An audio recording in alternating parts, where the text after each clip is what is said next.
All of his co-workers were gone. What could it mean?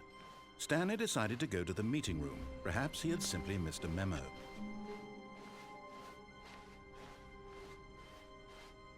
When Stanley came to a set of 2 open doors, he entered the door on his left.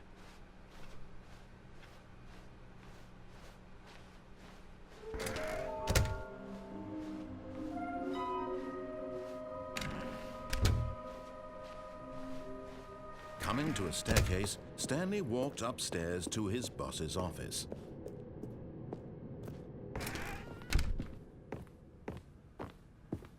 Stepping into his manager's office, Stanley was once again stunned to discover not an indication of any human life.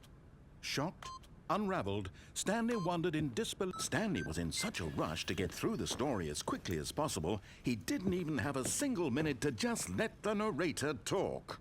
That kind of anxiety isn't healthy, so he relaxed for a few moments with some calming New Age music.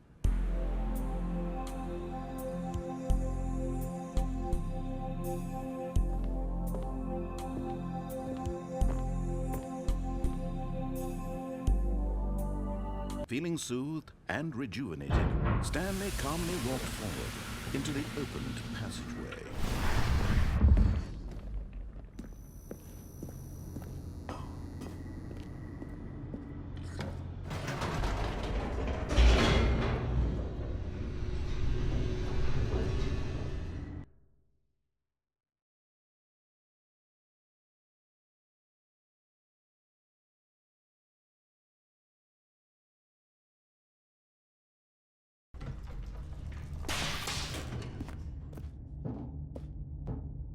Stanley walked straight ahead through the large door that read Mind Control Facility.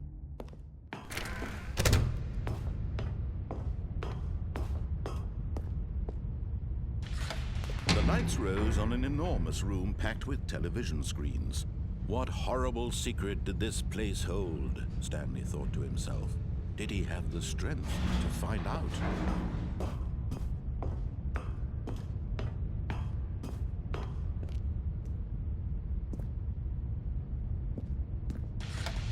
Now the monitors jumped to life, their true nature revealed. Each bore the number of an employee in the building, Stanley's co-workers. The lives of so many individuals reduced to images on a screen, and Stanley, one of them, eternally monitored in this place where freedom meant nothing.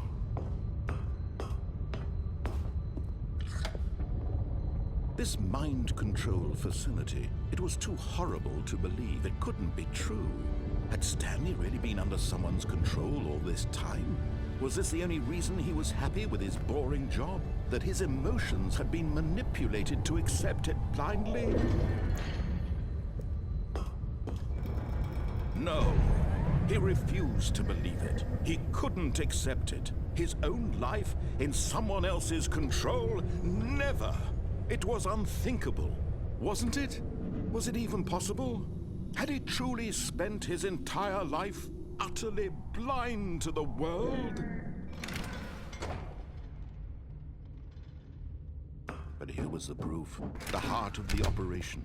Controls labeled with emotions, happy or sad or content, walking, eating, working, all of it monitored and commanded from this very place. And as the cold reality of his past began to sink in, Stanley decided that this machinery would never again.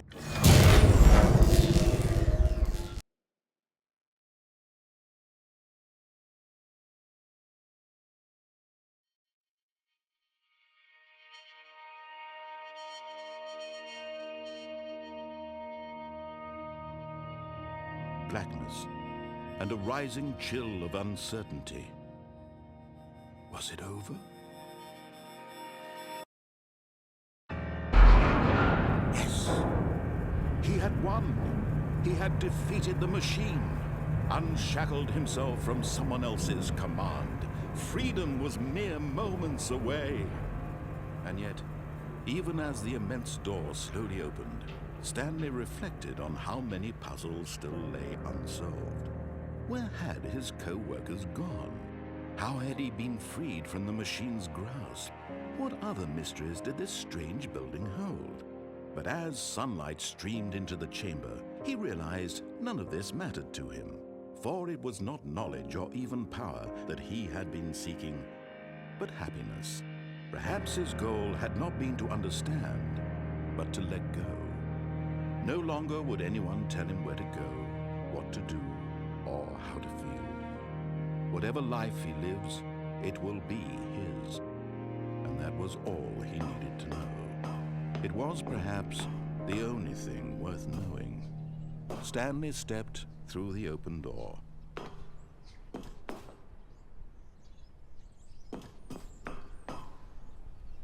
Stanley felt the cool breeze upon his skin, the feeling of liberation, the immense possibility of the new path before him. This was exactly the way, right now, that things were meant to happen. And Stanley was happy.